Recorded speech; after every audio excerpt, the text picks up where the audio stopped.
ఆకాశవాణి దేవసేన నాటకం వింటారు.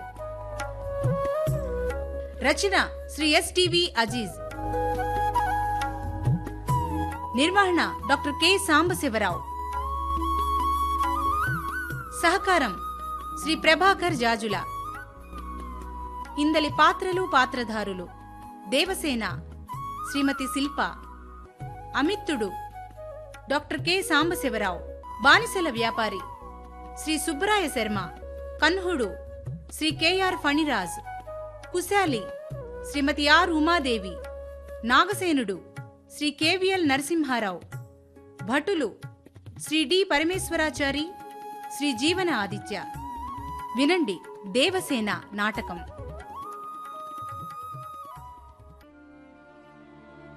బజార్లోకి చాలా అన్ని రకాల విలువలు ఉన్నాయంట. ఖరీదు ఎక్కువగా ఉంది. అందమైన అమ్మాయి చూసుకోవాలి. రండి రాజగృహ ప్రజలారా, రండి, అందరూ రండి. మీ అందరికీ ఇది సువర్ణ అవకాశం. రండి రండి, అందరూ రండి, ముందుకు రండి. ప్రత్యేకించి మీ రాజగృహ పుర ప్రజల కోసమే ఎంతో వ్యయ ప్రయాసలు కోర్చి ఈ బానిసలను ఇక్కడికి తీసుకొచ్చాను. మీకు బానిసల కొరత ఉందని నాకు తెలుసు. అందుకే మీ పురానికే ప్రాధాన్యత ఇచ్చి మరెక్కడికి వెళ్లకుండా ఇక్కడికే వచ్చాను. చూడండి ఈ బానిసల్ని. అందరూ బాగా చూడండి. వివిధ ప్రాంతాల నుంచి వీరిని తీసుకురావడం జరిగింది. మీరు మీకు నచ్చిన బానిసను బాగా పరిశీలన చేసి కొనుక్కోండి. రండి, దగ్గరగా రండి, చూసుకోండి. ఈ బానిస బాగున్నాడు. ఆ చివర ఉన్న బానిస చాలా బాగున్నాడు. ఈ మధ్య బానిస పొట్టిగా ఉండి ఏమీ బాగాలేడు. ఈ మారు ఆడబానిసలు బాగున్నారు. ముఖ్యంగా ఆ నీలికరుల పడతి బాగుంది, చాలా అందంగా ఉంది. అవునవును, భలే ఉంది. లేదు, ఆ ఆడబానిస బాగుంది. అందంగా లేకున్నా మంచి యవ్వనంలో ఉంది. చూశారా పౌరులారా, బాగా చూశారా? ఇక వేలంపాట ప్రారంభిస్తాను. ముందుగా ఈ అందాల యువతిని వేలం వేయబోతున్నాను. ఈ యువతిని దక్షిణాపథ నుంచి తీసుకొచ్చాను. విశాలమైన కళ్ళు, కొనదేలిన చక్కటి ముక్కు, చంద్రబింబం లాంటి ఆ మోము, మొత్తంగా ఓ పాలరాతి శిల్పంలా ఉంది. ఎంతో మనోహరంగా ఉంది. అయ్యా చూడండి, ఈమె బానిసగా మీకు సపర్యలు చేయటమే కాక ఉంపుడు గత్తెగా కూడా ఉపయోగపడుతుంది. ఈ యువతిని తమ బానిసగా దక్కించుకోపోయే అదృష్టవంతులెవరో రండి, ముందుకు రండి. వేలంపాట ప్రారంభిస్తున్నాను. 100 కార్షపాణాలు, 200, 300, 400, 500 కార్షపాణాలు. పాడండి ప్రజలారా, పాడండి. 600. వేలంపాట బాగా పాడండి. ఎవరు ఎక్కువ ధర చెల్లిస్తే వారిదే ఈ బానిస. పాడండి, బాగా పాడండి. 700, 800, 900 కార్షపాణాలు, 900 కార్షపాణాలు. పాడండి పౌరులారా, 900 కార్షపాణాలు. ఇంతకంటే ఎక్కువగా పాడలేరా? ఆలోచించండి. ఇలాంటి సొగసు కత్తె మీకు మళ్ళీ దొరకదు. పాడండి, ఆలోచించకండి. 900 కార్షపాణాలు, 900 కార్షపాణాలు ఒకటోసారి, 900 కార్షపాణాలు రెండోసారి, 900 కార్షపాణాలు, 1000 కార్షపాణాలు. 1000 కార్షపాణాలు, 1000 కార్షపాణాలు, 1000 కార్షపాణాలు ఒకటోసారి, 1000 కార్షపాణాలు, 1000 కార్షపాణాలు రెండోసారి. ఇంకెవరన్నా పాడండి. ఇంకెవరు పాడలేరా? ఏంటి అమ్మ, 1000 చాలా ఎక్కువ. చాలా తరబిట్టేశాను. సరే, 1000 కార్షపాణాలు మూడోసారి. ఈ యువకుడు అదృష్టవంతుడు. 1000 కార్షపాణాలకు ఈ అందాల రాశిని తన సొంతం చేసుకున్నాడు. అందుకు గాను ఇతన్ని అభినందిస్తున్నాను. అయ్యా, మీ నామధేయం? అమిత్తుడు. చక్కటి పేరు. మీ వృత్తి? రత్నాల వ్యాపారం. అందుకే సాహసించి 1000 కార్షపాణాలకు పాడాడన్నమాట. మంచి ధరే పలికింది. నేను అనుకున్న ధర కంటే ఎక్కువే. నా కష్టం ఫలించింది. అయ్యా, 1000 కార్షపాణాలు ఇచ్చి ఈమెను మీ వెంట తీసుకెళ్ళండి. ప్రస్తుతం నా వద్ద ఎలాంటి ధనం లేదు. బానిసలను అమ్ముతున్నారని విని చూద్దామని వచ్చాను. నాకు ఈ బానిస బాగా నచ్చింది. ధర ఎక్కువే అయినా పాడాను. నా గృహంలో ఇప్పటికే చాలామంది బానిసలు ఉన్నారు. అయినా ఈమెను చూడగానే ఎందుకో కొనాలనిపించింది. వేలంపాట్లో పాల్గొన్నాను. నచ్చకపోయుంటే వెనక్కు వెళ్ళిపోయి ఉండేవాణ్ణి. నా వెంట మీ దగ్గర ఉన్న సేవకుల్లో ఎవరినైనా పంపించండి. 1000 కార్షపణాలు ఇచ్చి పంపుతాను. అలాగే కానివ్వండి. నాకు నమ్మకమైన ఈ సేవకుణ్ణి ఈమెను మీ వెంట పంపుతున్నాను. 1000 కార్షపాణాలు ఇచ్చి పంపించండి. మీ ఇద్దరూ అతని వెంట వెళ్ళండి. రండి. రండి. మరో ఆడబానిసను వేలానికి పెడుతున్నాను. పాడేవారుంటే పాడండి. 100 కార్షపాణాలు. 100 కార్షపాణాలు. 200. 200 కార్షపాణాలు. 200 కార్షపాణాలు. 300. 300 కార్షపాణాలు. రండి, పాడండి. 300 కార్షపాణాలు. 300 కార్షపాణాలు.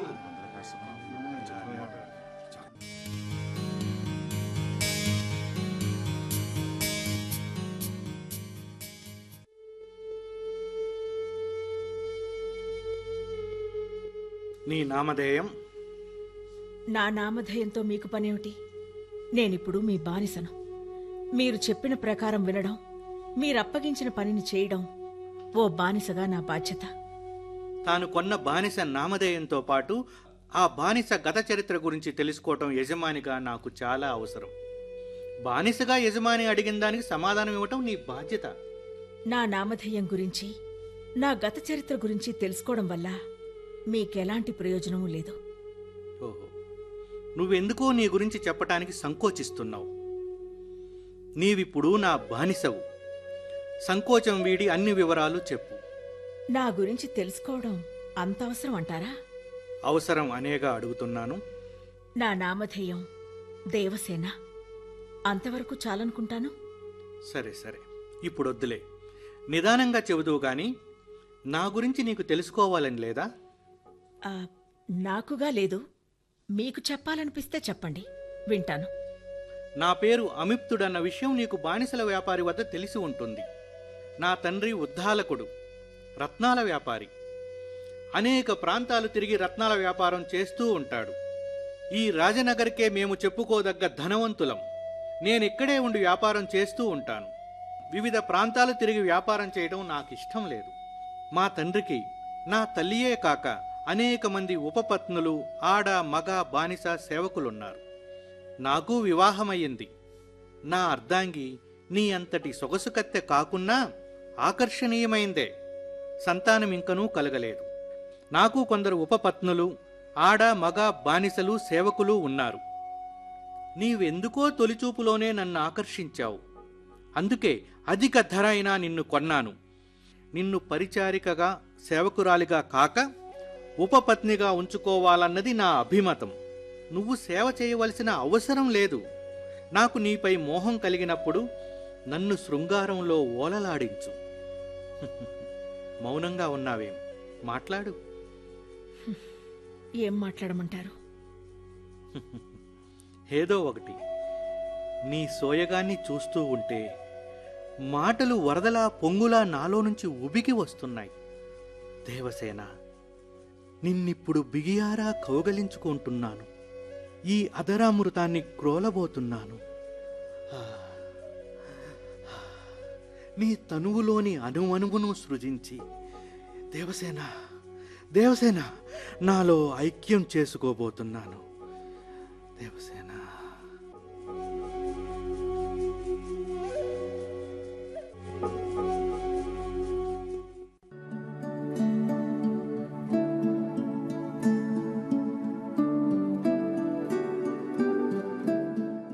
శుభోదయం మిత్రమా.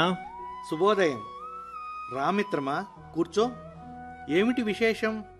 ఈవేళ చాలా తొందరగా వచ్చావు. లేదంటే ఏ అపరాహ్న వేళకో, సాయం సంధ్యా సమయానికో నా చెంతకొచ్చేవాడివి. మరేం లేదు మిత్రమా, నేను ఆడబానిసను కొన్నాను కదా. ఆ ఆడబానిస మా ఇంటికి వచ్చిన అతిథికి మనసైంది. ఆమెను తనకు అమ్మివేయమని ఒక్కటే పోరు. ముందు ఆ బానిస అంటే నాకు ఇష్టమైన కారణంగా కుదరదన్నాను. ఎంత ధరైనా చెల్లిస్తా అన్నాడు. మనం వ్యాపారులం కదా, ఉమ్, మన దగ్గరున్న వస్తువుకు వెల ఎక్కువ వచ్చినప్పుడు వెంటనే అమ్మేయాలి. వ్యాపారస్తుడి ముఖ్య లక్షణం కదా. అందుకే ఆమెను అమ్మి వేయడానికే నిశ్చయించుకుని ఈవేళ ఆ ఆవిడ బానిసను అమ్మబోతున్నాను. అది సరే, ఈ వేళప్పుడు నీ రాక కారణం? ఆ అతిథి మొన్న నన్ను రత్నం అడిగాడు, ఆహా, తన అర్ధాంగికి బహూకరించడానికి. అతను అడిగిన రత్నమేమో నా వద్ద లేదు. నీ వద్ద దొరుకుతుందేమోనని 5-6 మార్లు నీ మందిరానికి వచ్చాను. నీవు కొత్తగా కొన్న ఆ ఆడబానిస బెగ్గి కౌగుల నుంచి ఇంకా విడిపడలేదని, ఆ ఆడబానిసను ఉంచిన మందిరం నుంచి బయటికి రావడం లేదని నీ సేవకులు చెప్పగా విని వెనక్కొచ్చాను. ఇప్పుడు తమరి దర్శనం లభించింది. ఇంకా ఆరాటంగానే ఉందా? మోహం తగ్గలేదా? ఆమె పట్ల మోహమే కాదు మిత్రమా, మరేదో తెలియని భావన కలుగుతుంది. అది సరే, నీకు ఏ జాతి రత్నం కావాలి? నీలిరంగు జాతి రత్నం కావాలి మిత్రమా. ఇదిగో నా వద్ద 5-6 రకాలున్నాయి. ఇందులో నీకు నచ్చినవి తీసుకో. ఇదిగో చూడు. హా, ఈ వలయాకార రత్నం బాగుంది. అతిథి కోరింది కూడా ఇలాంటిదే. ఈ రత్నం వెల చెప్పు. మన మధ్య బేరసారాలే ఉంది మిత్రమా. దాని అసలు వెల ఎంతో నీకు తెలియదా? అంతే, ఇవ్వు చాలు. నీ అతిథికి ఎంత ధరకైనా నువ్వు అమ్ముకో. మిత్రమా, అన్నట్లు నీ ఆడబానిసను నువ్వు ఎంత కమ్మదలిచావు? అది వ్యాపార రహస్యం, చెప్పను. మొత్తానికి ప్రతి విషయంలోనూ నీ వ్యాపార బుద్ధి పోనిచ్చుకున్నావు కాదు.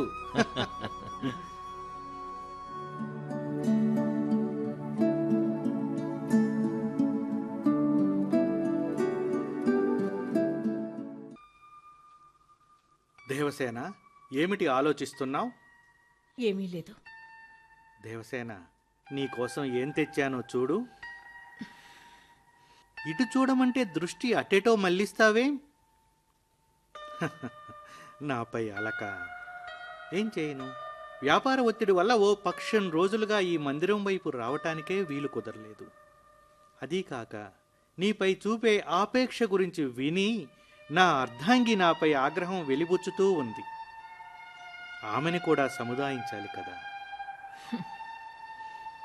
ఇటు చూడు దేవసేన. దేవసేన, చెబుతున్నది నీకే. నా వంక చూడు.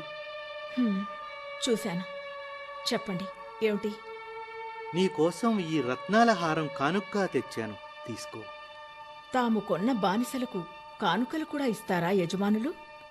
సామాన్యంగా ఎవ్వరూ ఇవ్వరు. ఎందుకో నాకు ఇవ్వాలనిపించింది, తెచ్చాను.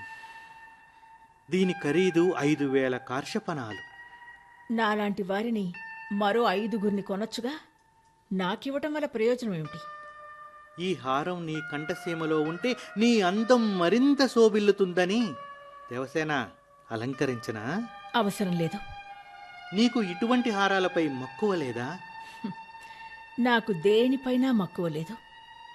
నాపై కూడానా? బానిసలకు యజమానిపై ఉండవలసింది భయం, అణకువే కాని మక్కువ కాదు. దేవసేన, నీవు నా బానిసవే అయినా ఎందుకో నీవంటే నాకు మాటల్లో చెప్పలేనంత ఇష్టత ఏర్పడుతూ ఉంది. అందుకే నీతో ఏ పరిచర్యలు చేయించడం లేదు. నీకే సేవలు చేయడానికి కొంతమంది ఆడబానిసలను కూడా నియమించాను. పరిచర్యలతో నీ దేహం కందిపోరాదన్నది నా భావన. నాపై నీకు మక్కువ లేకున్నా నీపై నాకు ఎక్కువ ఉంది. అందుకైనా ఈ హారాన్ని నీ మెడలో అలంకరించని దేవసేన. ఈ హారాన్ని మీ ఆనందం కోసం నా మెడలో ధరింపచేసినా ఆ తర్వాతైనా నేను దీన్ని తీసేస్తాను. మీరు కోరినట్టుగా దీన్ని ధరిస్తూ తిరగను. మక్కువ లేని వస్తువును ధరించడం నాకిష్టం ఉండదు. పోనీ నీ మక్కువలేమిటో చెప్పు. బానిసల మక్కువలతో యజమానులకేం పని? చెప్పవలసిన అవసరం లేదు. దేవసేన, నేను నిన్ను ఒక బానిసగా కాక నా ప్రియ సఖిగా భావిస్తున్నాను. ఈ మాట ఇది వరలో ఎవరి దగ్గరన్నారో? బానిసల వద్ద, నా దగ్గర ఉన్న ఉపపత్నుల వద్ద మోహావేశపు పలుకులు గాని అభిమానం గాని చూపించటం కానీ అవసరం లేదు. నేనింతవరకు ఎవరి వద్ద ఇలాంటి భావనలు వ్యక్తపరచలేదు. మరి నా వద్ద ఎందుకు వ్యక్తపరుస్తున్నట్టు? నన్ను అందరిలాగే చూడొచ్చు కదా. అదే ఎందుకో నిన్న దృష్టితో చూడలేకపోతున్నాను. నువ్వంటే నాలో నాకే తెలియని ఏదో భావన. ఆ భావనే నన్ను పరితాపానికి గురిచేస్తూ ఉంది. ఇన్ని మాటలు దేనికి? మీరు వచ్చింది మీ శారీరక వాంఛ తీర్చుకోవడం కోసం. తీర్చుకోండి. మీకెలాంటి శ్రమ లేక నేనే నా శరీరంపైని ఆచ్ఛాదనలన్నీ తొలగిస్తున్నాను. రండి, మీ కామాగ్నిని చల్లార్చుకోండి. దేవసేన, నీ పట్ల ఆప్యాయత చూపే కొద్దీ నువ్వు నన్ను అలుసుగా చూస్తున్నావు. ఇది నీకు తగదు. బానిసల పట్ల ఆప్యాయత చూపటం దేనికి? ఆగ్రహం చెందటం దేనికి? అందరి పట్ల చూపటం లేదు, నీ ఒక్కదాని పట్లే చూపుతున్నాను. దేనికని నా ఒక్కదాని పట్ల అంత ఆప్యాయత చూపటం? చెప్పనా, నువ్వంటే నాలో ఏదో తెలియని భావన రోజు రోజుకు అధికమవుతున్నది. నేనింతగా చెప్తున్నా నీ మాటలు మరోలా ఉంటున్నాయి. వస్తాను. మీరొచ్చిన పని పూర్తి కానిదే వెళ్తారా? దేవసేన, నాలోని ఆగ్రహం అధికమయ్యేలా ప్రవర్తించకు. మళ్ళీ వస్తాను. తమరి ఇష్టం. మీ రాకపోకలపై నా అభ్యంతరాలు దేనికి? దేవసేన, ఛ! నా మనసంతా పాడైపోయింది. ఉమ్, మీ తృష్ణ తీర్చుకోకుండానే వెళ్ళిపోతున్నారే.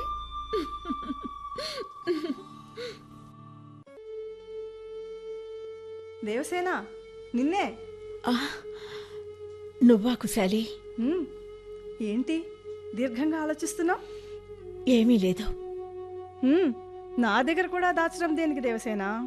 నేను వయసులో నీకంటే పెద్దదాన్ని, బానిసగా ఎంతో జీవితాన్ని చూసిన దాన్ని. ఇప్పుడు అమిత్తుడు నీ సేవకురాళ్ళల్లో నన్నొకరిగా నియమించగా నీ సేవకురాలను అయిందాన్ని. నా దగ్గర దాపరికమేముంది? నీ మనసులో ఏముంది? నువ్వెందుకలా నిర్లిప్త ధోరణిలో ఉంటున్నావు? ఎప్పుడు ఏదో ఆలోచిస్తూ ఉంటావు. అసలు నువ్వు బానిసకి ఎలా మారావు? చెప్పమ్మా, నీ వ్యధేంటో, నీ గతమేంటో నాతో చెప్పు. నీ మనసులోని మానసిక క్షోభ కొంతైనా తగ్గుతుంది. సరే, నువ్వింతగా అడుగుతున్నావు కాబట్టి చెప్తున్నాను. మాది దక్షిణాపథంలో ఒకానొక కొండ ప్రాంతంలో ఉన్న గ్రామం. ఆ గ్రామానికి నా తండ్రి నాగసేనుడే అధికారి. నా తల్లి నా చిన్నతనాన్ని చనిపోవడం వల్ల నా తండ్రి నన్నెంతో అల్లారు ముద్దుగా పెంచి పెద్ద చేశాడు. నేను గ్రామవాసులందరితోనూ కలిసిపోయి ఆడుతూ పాడుతూ కాలం గడిపేదాన్ని. కొండపైకి వెళ్ళి రకరకాల చెట్ల పళ్ళు కోసుకునొచ్చి నేను తినేదాన్ని, అందరికీ పంచేదాన్ని. బాధ కష్టమన్నదే ఎరగని దాన్ని. అలాంటి రోజుల్లో ఓ రోజు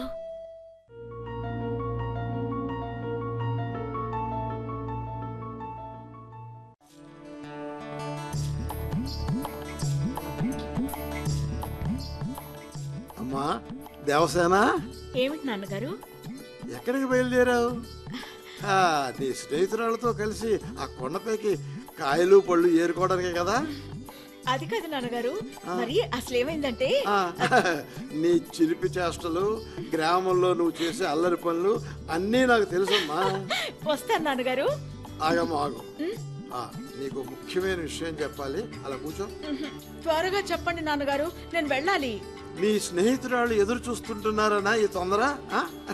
ఆలస్యమైందని ఇప్పటికే నా పైన కారాలు మిరియాలు నూరుతూ ఉంటారు నాన్న. నూరినా మరేం కాదులే గాని అలా కూర్చో. త్వరగా చెప్పండి నాన్నగారు.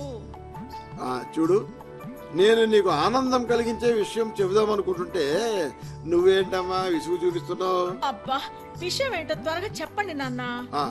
ఈవేళ సాయంకాలం మన దూరపు బంధువులు వస్తున్నారు. అందుకే సాయంకాలం నువ్వు ఎక్కడికి వెళ్లకుండా ఇంటి పట్టునే ఉండాలి. సరే నాన్న, మరి ఇప్పుడు నేను వెళ్ళనా? వెళ్ళమ్మా, పిచ్చి పిల్ల, ప్రతి దానికి చిరాకే.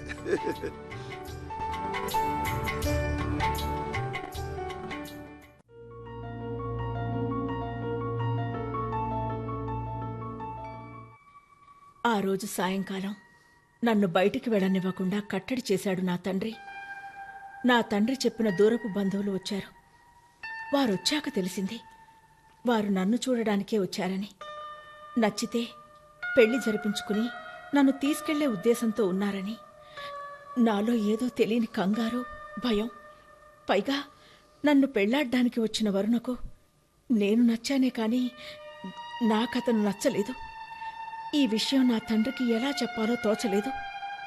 ఒకవైపు పెళ్లి ఏర్పాట్లు చకచకా జరిగిపోతున్నాయి. నా స్నేహితురాలని సలహా కోరాను. నచ్చలేదని ధైర్యంగా నీ తండ్రితో చెప్పే అన్నారు. అలా చెప్పినా నా తండ్రి అంగీకరిస్తాడా అన్న సందిగ్ధావస్థ. చివరికి ధైర్యం చేసి నా మనసులోని విషయాన్ని ఆయనతో చెప్పడానికే నిర్ణయించుకున్నాను.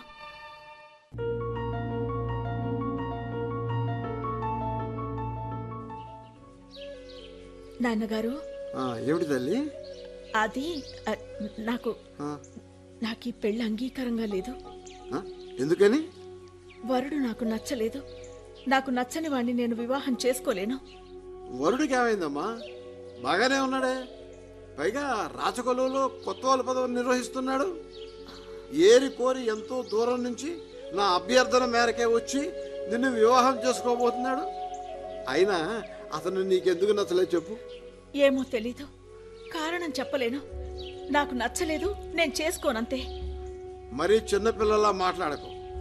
అతను నీకు నచ్చినా నచ్చకపోయినా ఈ సంబంధం నాకు నచ్చింది కాబట్టి వర్తమానం పంపించి పిలిపించాను. ఇంకో 2 రోజుల్లో నీ పెళ్లి అతనితో జరిగి తీరుతుంది.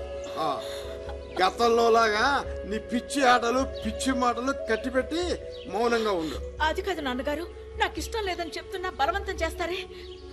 ఇన్నాళ్ళు తల్లి లేని పిల్లవని నువ్వెలా ప్రవర్తించినా మౌనం వహించాను. ఇది పెళ్లి, బొమ్మలాట కాదు. నీ అభిప్రాయాలతో నీ నిర్ణయాలతో నాకు అవసరం లేదు. నువ్వు అతన్ని పెళ్ళాడి తీరాల్సిందే. ఈ పెళ్లి జరిగి తీరాల్సిందే. ఇక నుంచి పెళ్లి అయ్యేదాకా ఇంటి నుండి బయటికి వెళ్ళకు. కావాలంటే నీ స్నేహితురాళ్ళని ఇక్కడ రప్పించుకో. నాకు ఇష్టం లేదని చెప్తున్నా బలవంతంగా అయినా పెళ్లి జరిపిస్తానంటారే. నా అభిప్రాయానికి విలువివరే. ఇది అన్యాయం నాన్న. ఏది న్యాయమో ఏది అన్యాయమో నీకంటే నాకే బాగా తెలుసు. ఇక నాతో వాదించక నీ గదిలోకి వెళ్ళు. నాన్న, ఏంటి అలా చూస్తున్నావు? చెప్పేది నీకే. నాన్న, పిల్లల్ని గారాభంగా పెంచితే చివరికి ఇలాగే ప్రవర్తిస్తారు. తల్లి లేని పిల్ల కదా అని అల్లారు ముద్దుగా పెంచడం నాదే పొరపాటు.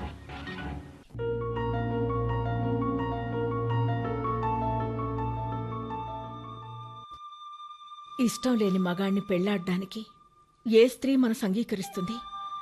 తెల్లవారితే పెళ్ళనగా నేను అర్ధరాత్రి సమయాన ఇంటి నుంచి పారిపోయి కొండపైకి వెళ్ళాను. అక్కడ దాక్కున్నా మళ్లీ పట్టుకెళ్తారనిపించి అక్కడి నుంచి ఆ చీకట్లోనే ముందుకు నడక సాగించాను. ఆ కొండల్లో గుట్టల్లో రాళ్ళు రప్పల మధ్య అలాగే నడిచాను. ఆ చీకట్లో కాళ్లకు ఎన్నో మార్లు రాళ్లు తగిలి ముళ్ళు గుచ్చుకుని గాయాలయ్యాయి. అయినా లెక్క చేయలేదు. పొద్దు పొడిచేదాకా అలా నడుస్తూనే ఉండిపోయాను. పొద్దు పొడిచింది.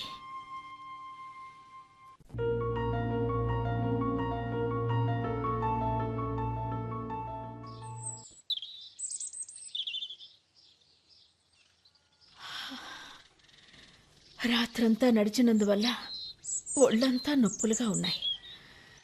ముళ్ళు గుచ్చుకుని రాళ్ళు గుచ్చుకుని కాళ్ళకంతా గాయాలయ్యాయి.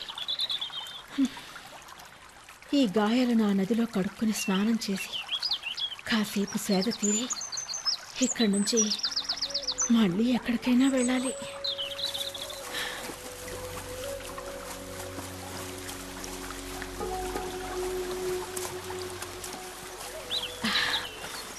ఈ నదిలో స్నానం చేశాక ఒంటి నొప్పులన్నీ మాయమైపోయాయి. శరీరానికి మనసుకి కాస్త ఊరట చేకూరింది. కాసేపు ఆ రాతి బండపై కూర్చుని విశ్రాంతి తీసుకుని వస్త్రాలు తడారాక ఎటైనా వెళ్ళాలి. అవును, ఎక్కడికి వెళ్ళాలి? ఏమో, తలుచుకుంటేనే భయంగా ఉంది. పోనీ తిరిగి వెనక్కి వెళ్ళిపోతే? అమ్మో, ఆ కొండముచ్చుగాడికి ఆలిని కావాల్సి వస్తుంది. వాడికి ఆలిని కావడం కంటే ఇంకా దూరంగా వెళ్ళిపోవడమే మేలు.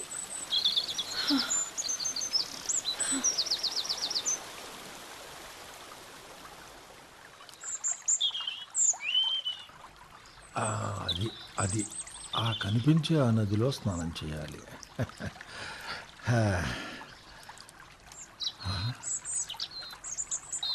ఆహాహాహా, ఏమి నా భాగ్యం! స్నానమాచరించడానికి విచ్చేసిన నాకు తడిసిన వస్త్రాలను తడిసిన కురులను ఆరబెట్టుకుంటున్న ఓ అందమైన పడత నా కంటపడ్డం. ఇది నా అదృష్టం కాక మరేమిటి? ఏ గూటి పెట్టో జాగ్రత్తగా వ్యవహరించి చేజిక్కించుకోవాలి. ఓ యువతి, నువ్వు నువ్వు భయం వలదు. నువ్వు అలా దూరంగా వెళ్ళవలసిన అవసరం లేదు. నేను నీకు ఎటువంటి ఆపదను తలపెట్టను. నేను సచ్చీలుడను. పరస్త్రీ అంటే నాకు అమితమైన గౌరవం. నేను ఒక బేహారిని, పైగా వివాహితుణ్ణి. సుగంధ ద్రవ్యాలను వెంటబెట్టుకొని వివిధ ప్రాంతాలకు వెళ్ళి వాటిని విక్రయించడం నా వృత్తి. నేను మరికొందరు సుగంధ ద్రవ్యాలను వెంటబెట్టుకొని అమ్ముకునేందుకు బయలుదేరి వచ్చాం. ఇక్కడికి కాసింత దూరంలో ఉన్న ఓ కొండ చర్య దగ్గరే గుడారం వేశాం. స్నానమాచరించడానికి నీటి వసతి కోసం అన్వేషిస్తూ ఇదిగో ఇక్కడికి వచ్చాను. ఎదురుగా నది, ఇటుగా నువ్వు అగుపించావు. నీవెవతవు? నీ నామధేయమేమి? ఇచ్చట ఎందులో కొన్నావు? నాకు తెలిసి ఈ చుట్టుపక్కల ఎటువంటి గ్రామం లేదే. అంతా అరణ్యమే, పర్వత ప్రాంతమే. సంకోచించక వివరంగా నీవెవరో చెప్పు. నీకు నా వంతు సహాయం అందజేస్తాను. అరే, నా మాటలు నమ్ము యువతి. నేను నీకు ఎటువంటి హాని చెయ్యను. చెప్పు, నీవెవతవు? ఒంటరిగా ఈ ప్రాంతంలో ఎందులో కొన్నావు? మా గ్రామం సిద్ధాపురం. ఈ కొండలు కోనలు దాటి వెళ్ళాలి. ఆ గ్రామానికి అధికారి మా నాన్నగారు. వారి పేరు నాగసేనుడు. మా తండ్రి గారు నాకిష్టం లేని వివాహం తలపెట్టారు. ఆ వివాహాన్ని తప్పించుకునేందుకు అర్ధరాత్రి సమయాన మా గృహం నుంచి పారిపోయి చీకట్లోనే నడుస్తూ ఈ కొండ కోనలు దాటి తెల్లవారేసరికి ఇక్కడికి వచ్చి చేరాను. నీ నామధేయం? దేవసేన. చక్కటి నామధేయం. నీ రూపలావణ్యాలకు తగ్గట్టుగానే ఉంది. మరి ఇప్పుడు నువ్వేం చేయదలిచావు? తిరిగి మీ గ్రామానికి వెళతావా? వెళ్తానంటే చెప్పు, నేను నీకు తోడుగా మీ గ్రామం దాకా వస్తాను. మా గ్రామానికి తిరిగి వెళ్ళను. వెళితే ఆ వరుడికే ఇచ్చి బలవంతంగా నా వివాహం జరిపిస్తారు మా నాన్న. నాకు ఆ వరుడంటే ఇష్టం లేదు. మరేం చేయదలిచావు? ఇక్కడి నుంచి ఎటైనా దూరంగా వెళ్ళిపోతాను. ఎక్కడికి వెడతావు? ఏమో తెలీదు. ఎక్కడికి వెళ్ళాలనిపిస్తే అక్కడికే వెళ్తాను. నిన్ను చూస్తే జాలిగా ఉంది, నవ్వు కూడా వస్తోంది. ఒంటరిగా ఈ కొండ కోణంలో ఎక్కడికి వెళ్తావు? ఈ ప్రాంతంలో చిరుతలు, పులులు, సింహాలు ఉన్నాయి. వాటి బారిన పడితే ఇక ఇంతే. అంతేకాక భయంకరమైన విషసర్పాలు కూడా ఉన్నాయి. వాటిలో కొన్ని మనుషుల్ని సైతం అమాంతంగా మింగేస్తాయి, మరికొన్ని కాటేసి ప్రాణం తీస్తాయి. పోనీ వీటన్నిటి బారి నుంచి నువ్వు తప్పించుకొని ఈ అరణ్య ప్రాంతం వీడి ఏదైనా మరో గ్రామానికి చేరావనుకో, అక్కడ మాత్రం నువ్వేం చేయగలవు? నువ్వు ఒంటరివని తెలిసి నీకు ఎవరో ఒకరు హాని తలపెట్టవచ్చు, లేదా మరి ఏమైనా చేయొచ్చు. మీ మాటలు వింటుంటే మనసులో అమితమైన భయం చోటు చేసుకుంటుంది. ఏం చేయాలో దిక్కు తోచడం లేదు. నాపై నమ్మకం ఉంచి నా వెంటరా. నిన్ను సురక్షితంగా మా గృహానికి తీసుకువెడతాను. మా గృహంలో నా అర్ధాంగికి చేదోడు వాదోడుగా ఉండువు గాని. మా పురంలో చాలామంది అందమైన యువకులున్నారు. వారిలో నీకు నచ్చిన వారిని నువ్వు చూసి ఎన్నుకో. నీకు నేను వివాహం జరిపిస్తాను. మా పురంలో యువకులు నచ్చకపోతే మరో పురంలో అయినా నీకు నచ్చే కుర్రాన్ని చూస్తాను. సరేనా? నాకు నచ్చిన వరునితో వివాహం జరిపాక నన్ను మా గ్రామానికి పంపివేయాలి. మా తండ్రి గారు నేను లేకుండా జీవించలేరు. వ్యధ చెంది మరణించినా మరణించగలరు. అలాగే నీవు కోరినట్టే నీ వివాహం జరిగిన పిదప నిన్ను నీ తండ్రి కడకు తప్పక పంపుతాను. మరి ఇప్పుడు నా వెంట రావడానికి సమ్మతమేనా? వస్తాను. పద మరి.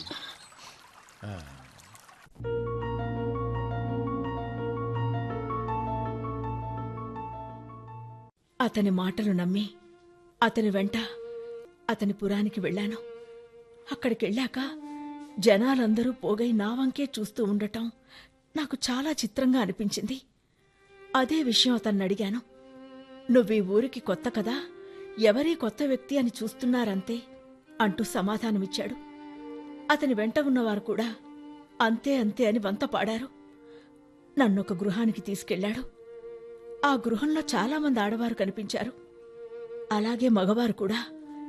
మీ అర్ధాంగి ఏది అని అడిగాను. తీసుకెళ్లి ఓ స్త్రీని పరిచయం చేశాడు. ఆమె నన్నెంతో ఆదరంగా తన గదిలోకి ఆహ్వానించింది.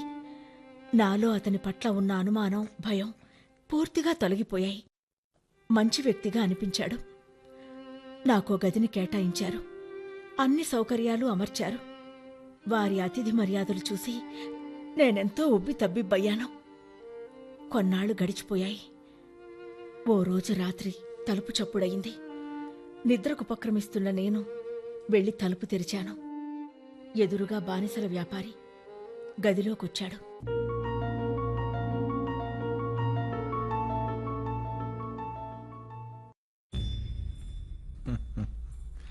నిద్రాభంగం కలిగించానా?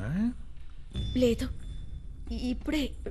ఇప్పుడే నిద్రపోదామని పక్కపై వాల్తుండగా తలుపు చప్పుడయింది. తెరిచాను. మీరు కనిపించారు. అదేమిటి, ఎవరో బయట నుంచి తలుపు వేశారు. నేనే వేయమని చెప్పి వచ్చాను. దేనికి? నేనిప్పుడు మధువు తాగాను. తాగినవాడు అబద్ధం చెప్పరాదు. అందులో నీలాంటి అందగత్యతో. నీలోని అమాయకత్వం నాతో నిజం చెప్పిస్తోంది. చెప్తున్నాను, నేను సుగంధ ద్రవ్యాలమ్మే వ్యాపారిని కాను. బానిసలను అమ్మే వ్యాపారిని. అర్థం కాలేదా? మనుషులను పశువులకు మళ్ళీ అమ్మే వ్యాపారిని. వివిధ ప్రాంతాల నుంచి మోసగించో వెల ఇచ్చో స్త్రీలను పురుషులను తెచ్చి బానిసలుగా వారిని అమ్మివేస్తూ ఉంటాను. ఆ రోజున ఓ చక్కటి ఆడ బానిస కొనుగోలుకై ఒక ప్రాంతానికి నా అనుచరులతో వెళుతుండగా నువ్వు కనిపించావు. నీకు మాయ మాటలు చెప్పి నిన్ను ఇక్కడికి తీసుకొచ్చాను. నేను నీకు అర్ధాంగిగా పరిచయం చేసిన వ్యక్తి నా అర్ధాంగి కాదు. ఆమె కూడా ఒక బానిస స్త్రీయే. నా అర్ధాంగి వేరే పురంలో ఉంటుంది. అసలు ఇది నా పురం కాదు. నేను బానిసలను తెచ్చి ఉంచే స్థావరం. నీకు ఈ గృహంలో చాలా మంది ఆడ మగ వ్యక్తులు అగుపించి ఉంటారు కదా, వారందరూ బానిసలే. వారు పారిపోకుండా కొంతమంది అనుచరులకు వేతనాలు ఇచ్చి కాపలాగా ఉంచాను. ఇది నేను చెప్పదలుచుకున్న నిజం. అమ్మయ్యా, నిజం చెప్పేశాను. ఇప్పుడు నేను చేయబోయేది చెప్తాను, విను.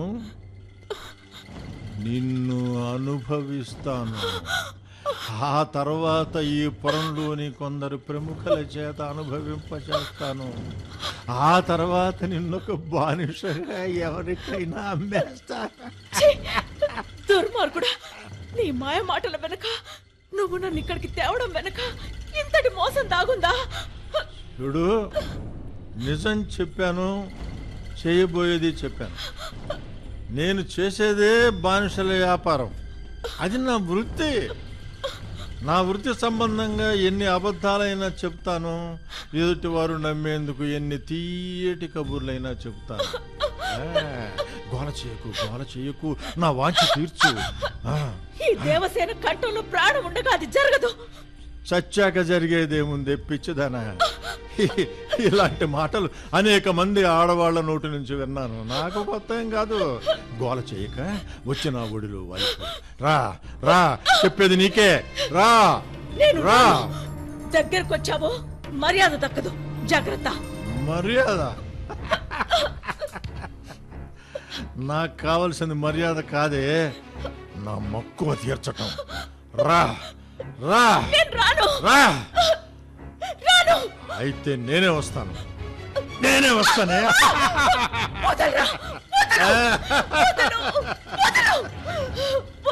వదలడానికే నిన్న అరణ్య ప్రాంతం నుంచి ఇక్కడికి తీసుకొచ్చాను.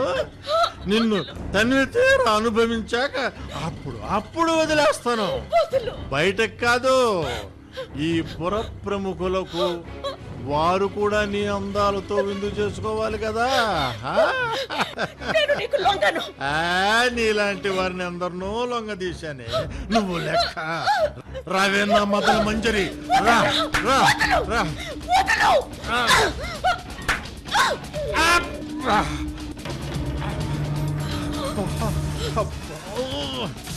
నా మర్మస్థానం పైన నీ మోకాలతో కుమ్ముతావా? ఇలా కాదే, చిత్రవధ చేసి మరీ అనుభవిస్తాను. చిత్రవధ చేసి మరీ అనుభవిస్తాను. నన్ను కొడతావురా? ఈ మారు నువ్వు నన్ను తనటం కాదే, నేనే నిన్ను తంతాను.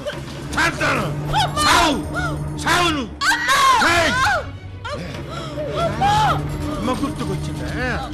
ఈ కర్రతో నీ ఒళ్ళంతా చీరిపోయేలాగా కొడితే అప్పుడు నీ తండ్రి గుర్తుకొస్తాడే. సచ్చావు.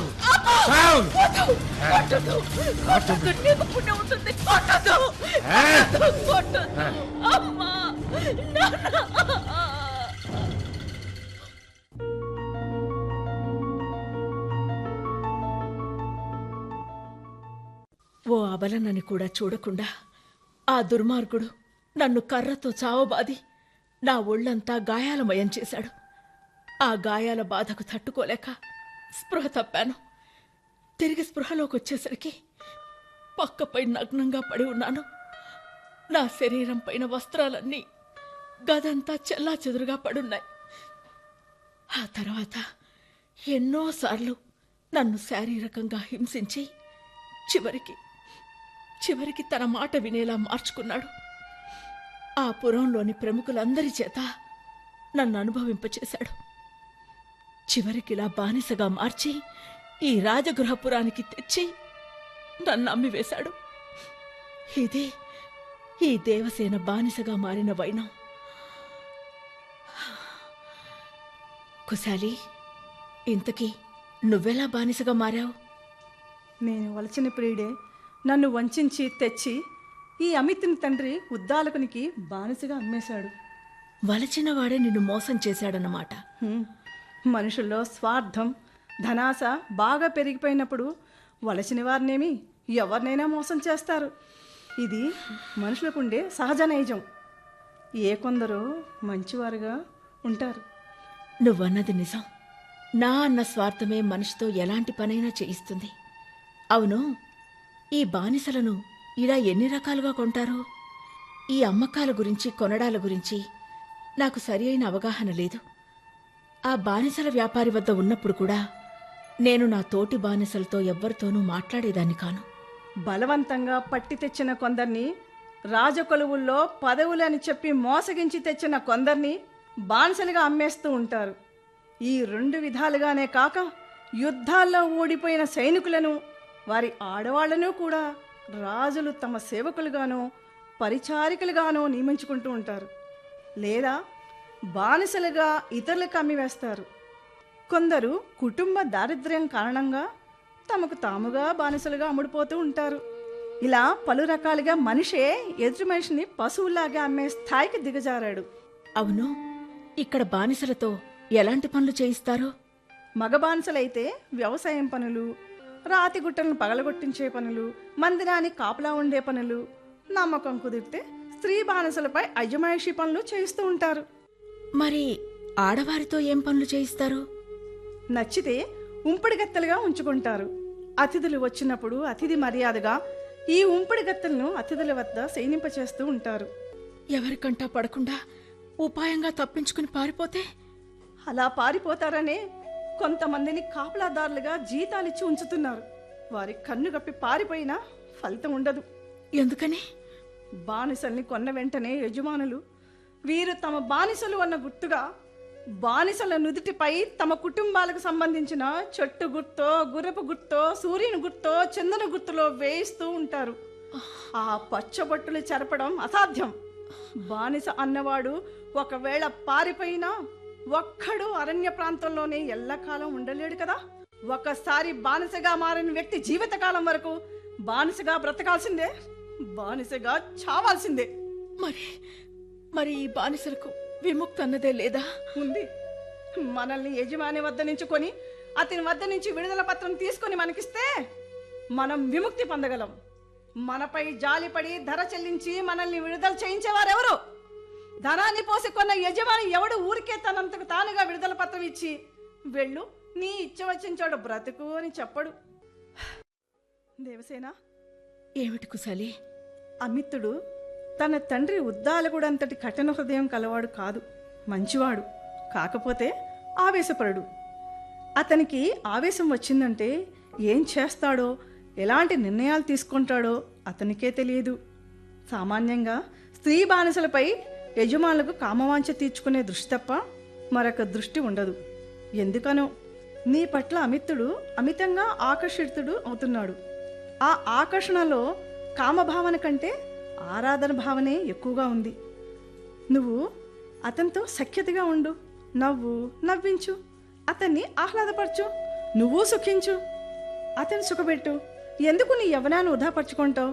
నా మాట విని నీ ప్రవర్తన మార్చుకో, లేదంటే నువ్వే కష్టపడతావు. దేవసేన, కొన్ని చోట్ల ఎంతగానో ఆలోచించి వ్యధ చెందిన ప్రయోజనం ఉండదు. ఆయా ప్రదేశాలను బట్టి మన వ్యవహారపు తీరు మార్చుకోక తప్పదు. సరే, వెళ్దాం. ఇక నీకు అభ్యంగన స్నానం చేయిస్తాను. పద.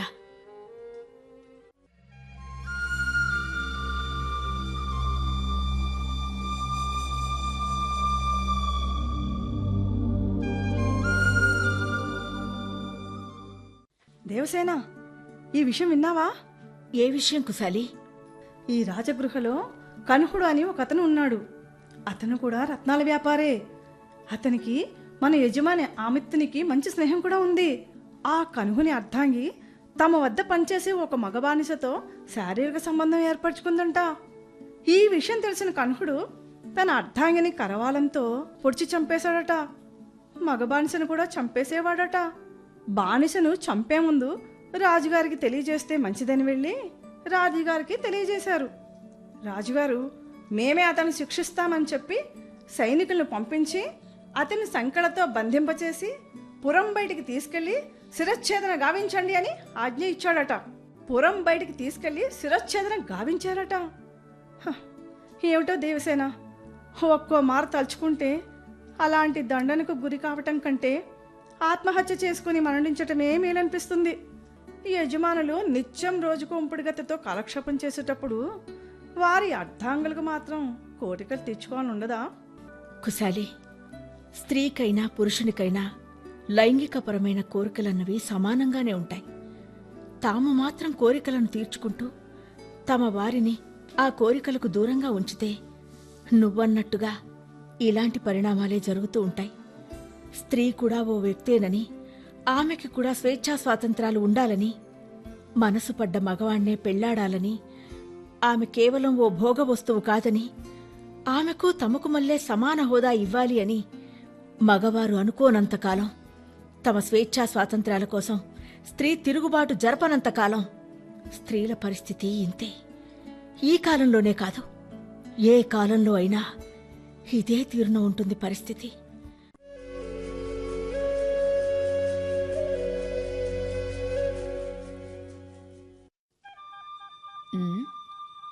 నా చెంతకొచ్చి అలా మౌనంగా చూస్తూ నిలబడ్డం దేనికి? మీరొచ్చింది మీ వాంఛ తీర్చుకోవడానికేగా.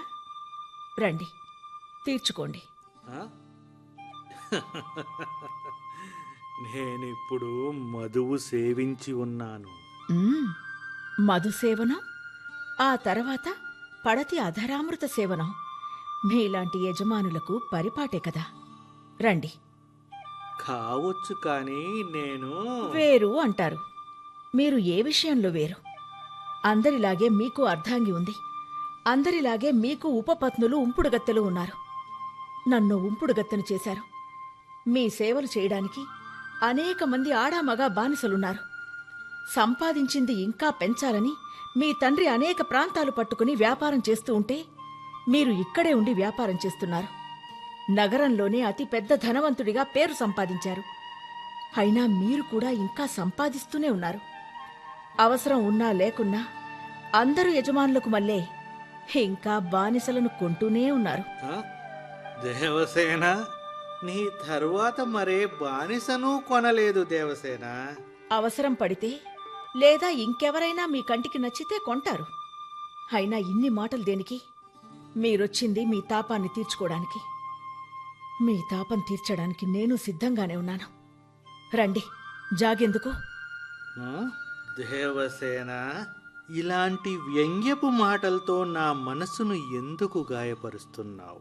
నేనొచ్చింది కేవలం నా శారీరక వాంఛ తీర్చుకోవడానికి కాదు.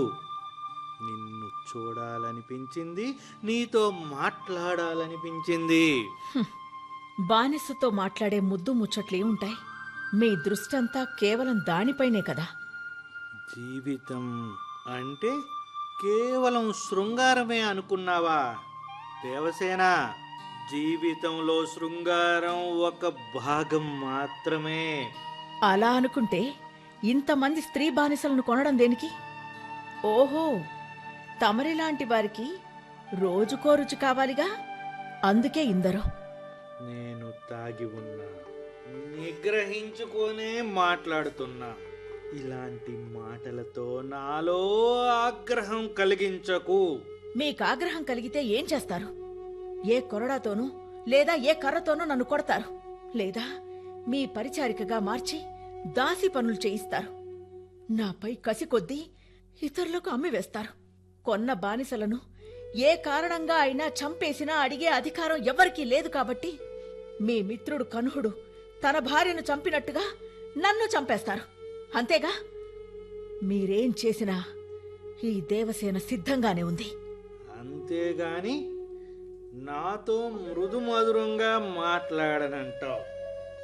నీ పట్ల నాలో ఉన్నది కామవాంఛ కాదు, ఆరాధన, ఏదో తెలియని అభిమానం. నువ్వు విశ్వసించినా విశ్వసించకున్నా ఇది నిజం. నువ్వే చెప్పు, నేను ఏం చేస్తే నువ్వు నా పట్ల అభిమానం చూపిస్తావు? ఏం చేస్తే నన్ను లాలనగా ఒడిలోకి చేర్చుకుంటావో చెప్పు దేవసేన. నువ్వేం చెప్పినా చేస్తాను. నాకు కావలసింది నీ క్రీగంటి చూపు కాదు, అభిమానంతో కూడిన వలపు చూపు. చెప్పు దేవసేన, నీ కోసం ఏం చెయ్యమంటావు? పోనీ నా సంపదనంతటికీ నిన్ను అధికారిని చేయనా? నాకు సంపదలపై ఆశ లేదు. సరే, మరేం చేయమంటావు? పోనీ నీ ముందే నేను ప్రాణత్యాగం చేసుకోనా? మీరు చావడం వల్ల ఎలాంటి ప్రయోజనం లేదు. మరి నన్నేం చేయమంటావు? చెప్పు దేవసేన. నువ్వేం చెప్పినా చెయ్యటానికి ఈ అమిత్తుడు సిద్ధంగా ఉన్నాడు. మీరు సిద్ధంగా ఉండొచ్చు, కానీ నేను సిద్ధంగా లేను. మీరు నా శరీరానికి మాత్రమే యజమాని, కానీ నా మనసుకి కాదు. నేను కోరుకుంటున్నది అదే కదా. ఏం చేస్తే నేను నీ మనసులో చోటు చేసుకుంటానో చెప్పు. నేను పరితపిస్తున్నది నీ హృదయంలో స్థానం కోసమే కదా.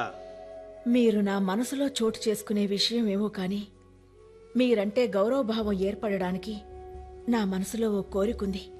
తీరుస్తారా? చెప్పు దేవసేన, ఆ కోరికేమిటో త్వరగా చెప్పు. ఆ కోరిక ఎలాంటిదైనా తీరుస్తాను. నీ కోరిక తీర్చటం కంటే నాకు కావలసిందే ఉంది. చెప్పు. మాట తప్పరుగా? ఈ అమిత్తుడు ప్రాణాలైనా వదులుకుంటాడు గాని ఇచ్చిన మాట తప్పడు. చెప్పు, నీ కోరికేమిటో తీర్చడానికి నేను సిద్ధంగా ఉన్నాను. ఇంతసేపు నిలబడే ఉన్నారు, అలా ఆసీనులు కండి, చెప్తాను.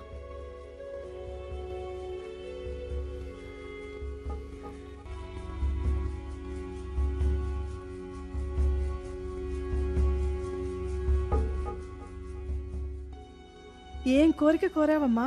అమిత్తుడు అంత వేగంగా వెళ్ళిపోతున్నాడు. ఏదో కోరాన్లే. నా కోరిక వినేసరికి తాగిన మైకం పూర్తిగా దిగిపోయినట్టుంది. మళ్ళీ మధువు తాగడానికి వెళ్తున్నట్టున్నాడు. ఇంతకు ఏం కోరావు? అతడే కాదు, ఈ పురంలో ఎవరూ నెరవేర్చలేని ఓ కోరిక కోరాను. ఒక్క మారుగా నిర్ఘాంతపోయాడు. నా కోసం తన సర్వసంపద అర్పిస్తానన్నాడు. ఉమ్, ప్రాణత్యాగానికి కూడా ఒడిగడతానన్నాడు. ఉహు. చివరికి నా మనసులో ఉన్న కోరిక తెలిపేసరికి మారు మాటైనా మాట్లాడకుండా ఎలా వెళ్ళిపోయాడో చూడు. ఉమ్. మగవారి మాటలన్నీ ఇంతే కుశాలి. తమ అవసరాలు సరదాలు తీరే వరకు ఏ స్థాయిలో అయినా మాటలు చెప్తారు. తీరా అమలుపరిచే పరిస్థితే వస్తే చెప్పిన మాటలు గాలి కుదిలేసి ఇలా వెళ్ళిపోతూ ఉంటారు. అంతా మాయ. మగవాడి బ్రతుకే ఒక మాయ. ఆడదాని జీవితంతో ఆడుకునే మాయ.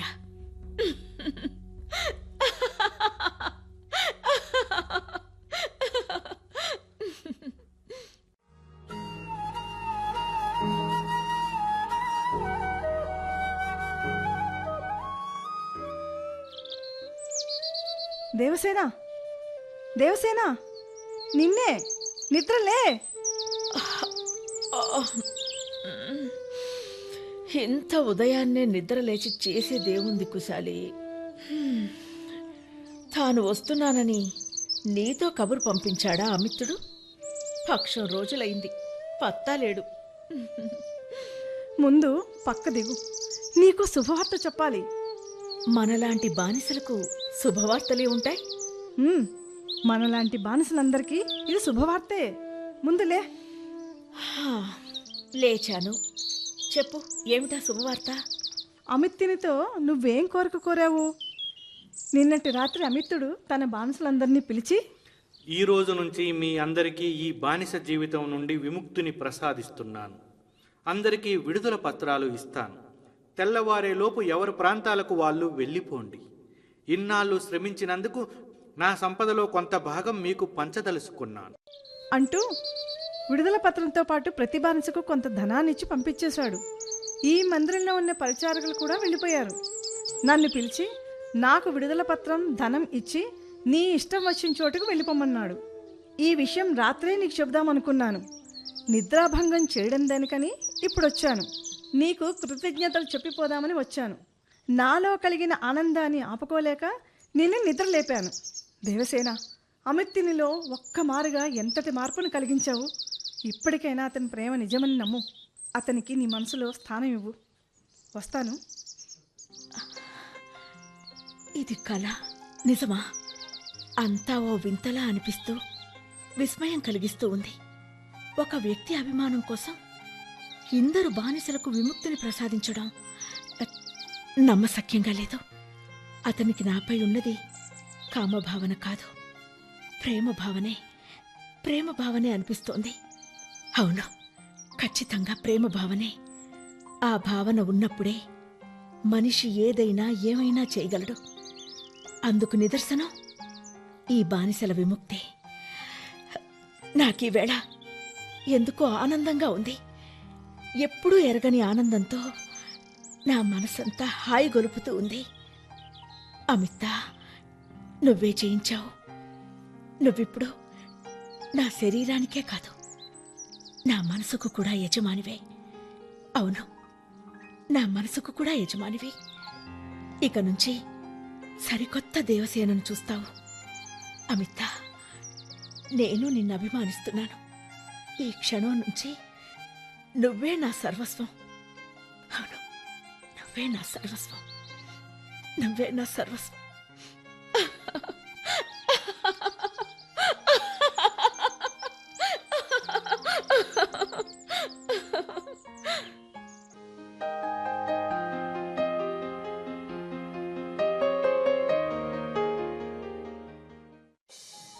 దేవసేన,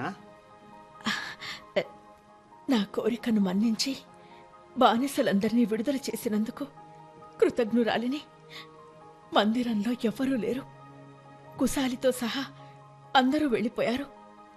గత 2 రోజులుగా ఒంటరిగా నేనొక్కదాన్నే మీ రాక కోసం ఎదురు చూస్తూ బిక్కుబిక్కుమంటూ కాలం గడిపాను. ఇప్పటికైనా మీరొచ్చారు. నాకెంతో ఆనందంగా ఉంది. ఇన్నాళ్ల నా ప్రవర్తనకు నన్ను మన్నించండి. దేవసేన, పైకి లే. ఏమిటా కన్నీరు? నా పాదాలను తాకేంతటి గొప్పవాణ్ణి కాదు. లే, కన్నీరు తుడుచుకో. ఈ బానిస కోరికను మన్నించి అందరికీ బానిస జీవితం నుంచి విముక్తి ప్రసాదించిన మీరు నిజంగానే గొప్పవారు. నా దృష్టిలో ఎంతో ఎత్తుకెదిగారు. ఇక నుంచి నా తనువుతో పాటు నా మనసు కూడా మీకే అర్పితం. మీరే లోకంగా జీవిస్తాను. నేనిప్పుడు వచ్చింది ఇప్పటికైనా నేను నీ మనసులో స్థానం సంపాదించుకున్నానా అని అడగటానికి కాదు. ఒకవేళ నీ మనసులో స్థానం సంపాదించుకొని ఉంటే నీ ఎదపై తలవాల్చి సేద తీరటానికి కాదు. మరి వారం క్రితం ఓ బౌద్ధ భిక్షువు నా చెంతకు భిక్షకు వచ్చాడు. బౌద్ధ ధర్మం గురించి బోధించాడు. మనిషి జీవితానికి అర్థం పరమార్థం ఏమిటో విడమరిచి చెప్పాడు. అతను చెప్పింది విన్న తర్వాత నాలో ఏదో తెలియని ఆలోచనలు. ఈ భోగభాగ్యాల కంటే తాను మంచిగా ఉంటూ 10 మందికి మంచి చేయడం కోసమే మనిషి జీవితానికి నిజమైన పరమావధి అనిపించింది. అందుకే అన్నింటినీ త్యజించి బౌద్ధ భిక్షువుగా మారాలన్న నిర్ణయానికి వచ్చాను. ఇదిగో ఈ బానిస జీవితం నుండి నీకు విముక్తిని ప్రసాదిస్తూ నేను స్వయంగా వ్రాసిన విడుదల పత్రం. ఈ పత్రంతో పాటు కొంత ధనాన్ని కూడా నీ కోసం కేటాయించాను. ఈ పత్రాన్ని, ఆ ధనాన్ని తీసుకొని నీ ఇచ్చ వచ్చిన చోటకు వెళ్ళి జీవించు. నిన్ను బానిసగా కొని నీ అభిష్టం లేకనే నీపై మోహంతో నీ పైబడి కొన్ని మార్లు నా వాంఛ తీర్చుకున్నందుకు నన్ను మన్నించు. వెళ్ళు. నువ్వు ఎక్కడికి వెళ్ళాలంటే అక్కడికి వెళ్ళటానికి తగు ఏర్పాట్లు చేస్తాను. నువ్వు కోరుకున్న ప్రదేశానికి సురక్షితంగా వెళ్ళటానికి కొందరిని నీ వెంట పంపుతాను. వస్తాను దేవసేన. వారు రాగానే వారి వెంట వెళ్ళు. ధనం వారితో పంపుతాను. సెలవు. ఆగండి. మీరిప్పుడు నా సర్వస్వం అయ్యారు. మీరు లేనిదే ఎక్కడికో వెళ్ళి నేను జీవించలేను. మీరు తోడుగా లేని జీవితమే ఊహించుకోలేకున్నాను. నేనే మీరుగా, మీరే నేనుగా మారాక నన్ను వీడిపోవడం భావ్యం కాదు. దేవసేన, నా నిర్ణయంలో ఎటువంటి మార్పు రాదు. నేను బౌద్ధ భిక్షువుగా మారటం ఖాయం. ఈ విషయంలో ఎవరు ఎలాంటి అభ్యంతరాలు తెలియజేసినా నా నిర్ణయంలో మార్పు లేదు. మీ నిర్ణయం మార్చుకోకండి. కానీ నన్ను మీ తోడుగా నీడగా నడవనివ్వండి. భిక్షువులకు అర్ధాంగులు ప్రేయసులు ఉండరు. అలా వీలు కాకపోతే నేను బౌద్ధ భిక్షుకిగా మారుతాను. మీ వెంట నడుస్తాను. మీ ధర్మ బోధలో నేను పాలు పంచుకుంటాను. నన్ను బౌద్ధ సహచారిణిగా అయినా మీ వెంట నడవనివ్వండి. మీతో నా ప్రయాణం నాలో ఊపిరున్నంత వరకు కొనసాగుతుంది. మీ వెంట నడుస్తూ నన్ను అలౌకిక ఆనందానుభూతిని పొందనివ్వండి. దయచేసి కాదనకండి. అప్పుడు మనిద్దరి మధ్య ఉన్న బంధం నిష్కల్మషమైన, నిర్మలమైన, అనిర్వచనీయమైన, ఐహిక సుఖాల వాంఛలకు అతీతమైన ఓ పవిత్ర అనుబంధం. దేవసేన, నీలో ఇంతటి మార్పు మీలోనే అంతటి మార్పు కలిగినప్పుడు నాలో మాత్రం కలగదా? పదండి, ఇరువురం కలిసే బౌద్ధాన్ని స్వీకరిద్దాం. ఇరువురం కలిసే ఆ తథాగతుని శాంతి సందేశాన్ని, ప్రేమ మార్గాన్ని ఈ ప్రజానికానికి చాటి చెబుదాం. అరే, మీకంట కన్నీరెందుకు? ఇవి కన్నీళ్లు కావు దేవసేన, ప్రేమామృత ధారలు. రా దేవసేన, వెళ్దాం. నువ్వన్నట్టు మనం బౌద్ధ భిక్షువులమైనా కలిసే జీవిద్దాం, కలిసే మరణిద్దాం. ధన్యురాలిని. పదండి వెళదాం. తథాగతుని త్రిచరణాలను వల్లిస్తూ ఆ బౌద్ధ భిక్షువు దగ్గరికి వెళ్దాం.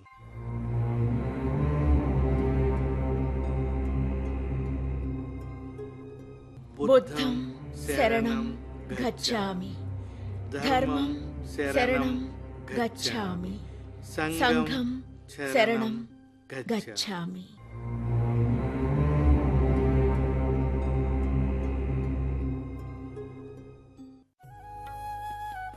మీరింతవరకు దేవసేన నాటకం విన్నారు. రచన శ్రీ ఎస్టివి అజీజ్. నిర్వహణ డాక్టర్ కె సాంబశివరావు. సహకారం శ్రీ ప్రభాకర్ జాజుల. ఇందులో పాల్గొన్న కళాకారులు Shrimati Shilpa, Shri Subbaraya Sharma, doctor K Sambasivarao, Shri KR Phaniraj, Shrimati R Umadevi, Shri KVL Narasimharao, Shri Jeevana Aditya, Shri D Parameshwarachari. ఈ కార్యక్రమం ఆకాశవాణి హైదరాబాద్ కేంద్ర సమర్పణ.